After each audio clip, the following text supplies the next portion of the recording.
আসসালামু আলাইকুম। আজকে আমরা একটা ইনভার্টারের প্যারামিটার সেটিং করব। ইনভার্টার নাম হচ্ছে জারোর। এখানে দেখা যায় জারোর ইনভার্টার হচ্ছে 4 কিলোওয়াট। 4 কিলোওয়াটের একটা ইনভার্টার। আর এটা হচ্ছে এটার ম্যানুয়াল। আজকে আমরা ম্যানুয়াল দেখবো, দেখে দেখে এটা আমরা কী করবো, প্যারামিটারগুলো সেটিং করবো। এটা ঠিক আছে, এটা হচ্ছে কানেকশন ডায়াগ্রাম আর কি। তো আমরা প্যারামিটারে যাব। প্যারামিটারে আছে, এটা হচ্ছে আমাদের সূচিপত্র আর কি। এখানে আমাদের সূচিপত্র দেওয়া আছে। এই অনুযায়ী আমরা প্যারামিটার যাই। প্যারামিটার শুরু হয়েছে আমাদের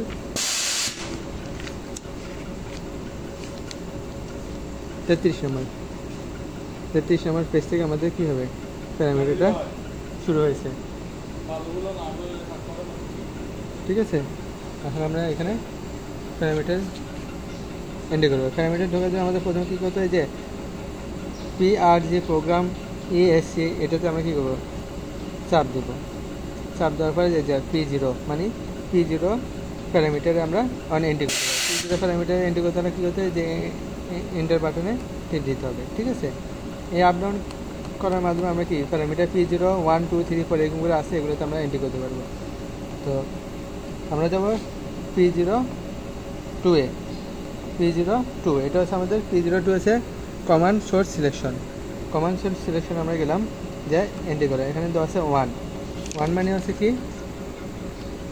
টার্মিনাল কমান্ড চ্যানেল মানে কি, আমরা এক্সটার্নাল টার্মিনালের মাধ্যমে এটাকে আমরা কি অন অফ করতে পারবো। আর যদি আমরা 0 দিই, তাহলে হচ্ছে আমাদের কিপ্যাড, সিলেক্টেড কিপ্যাডের মাধ্যমে আমাদের এটা the operation panel command channel মানে এই যে রান কমান্ড, এটা স্টপ অন হবে আর স্টপের মাধ্যমে স্টপ হয়ে যাবে। ঠিক আছে, আমরা 0 রাখলাম, 0 রেখে এন্ট্রি দিলাম। তারপরে হচ্ছে আমাদের যাবো হচ্ছে P0 3।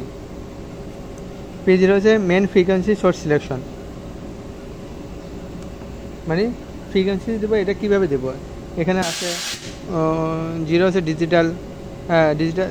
Digital setting. ঠিক আছে, তারপরে হচ্ছে ডিজিটাল সেটিং আপসেট ফ্রিকোয়েন্সি, তারপরে আছে আপ ডাউন আর এই যে কিপ্যাডের মাধ্যমে আর কি। ঠিক আছে, তারপরে এটা হচ্ছে পটেনশিওমিটার 2।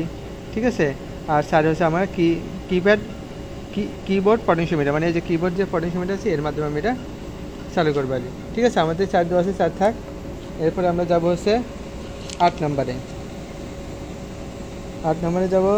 8 নম্বরে হচ্ছে আমাদের কি, 8 নম্বরে হচ্ছে আমাদের প্রিসেট ফ্রিকোয়েন্সি মানে এটা ফ্রিকোয়েন্সি কত সেট করবো আর কি। 8 নম্বরে ঢুকে 50, আমাদের এটা 50,000 চলবে, সেখানে আমরা প্রিসেট ফ্রিকোয়েন্সি সিলেক্ট দিলাম। এরপর আমরা P0 10-এ। ঠিক আছে, P0 10 যাবে ম্যাক্সিমাম ফ্রিকোয়েন্সি দেবো কত, 50। এন্টার। তারপরে হচ্ছে 14-তে যাবো আমরা, লোয়ার লিমিট ফ্রিকোয়েন্সি। ঠিক আছে, 12-তে যাবো, সরি। তারপরে আমাদের জন্য আপার লিমিট ফ্রিকোয়েন্সি P0 12-তে যাবো। 12-তে যাবো আপার লিমিট ফ্রিকোয়েন্সি 50। এন্টার। তারপরে আমরা যাবো লোয়ার লিমিট ফ্রিকোয়েন্সি 13-তে 0 0 0 0। ঠিক আছে, তারপরে আমরা যাবো 17-তে। 17 হচ্ছে আমার 17 হচ্ছে আমার হচ্ছে অ্যাক্সিলারেশন টাইম আমার 10 সেকেন্ড দেওয়া আছে। ঠিক আছে, আপ ডাউন কিউবের মাধ্যমে আমি কম বেশি করতে পারি। ঠিক আছে, 10। 18 হচ্ছে ডিঅ্যাক্সিলারেশন টাইম। ঠিক আছে, দিলাম। তারপরে হচ্ছে এটা আমার P0 প্যারামিটার সেটিং শেষ। এখন আমি কী করবো, আবার এন্ট্রি দেবো। ঠিক আছে, এন্ট্রি দিয়ে আবার এই যে প্রোগ্রাম বাটনে ব্যাক করবো। আমাদের P0 আছে, এটা এখন P1-এ যাবো, 1 প্যারামিটার যাবো, যা 1-এ যাবো। এখন আমি যাবো P1-এর 1 প্যারামিটারে। ঠিক আছে, এটা হচ্ছে আমার কি P0 1 প্যারামিটার আছে মোটর রেটেড পাওয়ার কত আছে আমার, 4 কিলোওয়াট। ঠিক আছে, 4 কিলোওয়াট এন্ট্রি করলাম। তারপরে P102 মোটর রেটেড ভোল্টেজ কত, 380। ঠিক আছে, P0 মোটর রেটেড কারেন্ট কত, 9 অ্যাম্পিয়ার। হ্যাঁ, তারপরে 4-এ আছে মোটর রেটেড ফ্রিকোয়েন্সি কত, 50 হার্টজ। হ্যাঁ, তারপরে এন্ট্রি দিলাম। P105 আছে কি আমার মোটর রেটেড স্পিড কত, 1440 RPM এর মোটর এটা আমার। ঠিক আছে, যে মোটরটা চলবে। এন্ট্রি দিলাম, শেষ। যেমন আমরা ব্যাক গেলাম। ঠিক আছে, এই ব্যাক।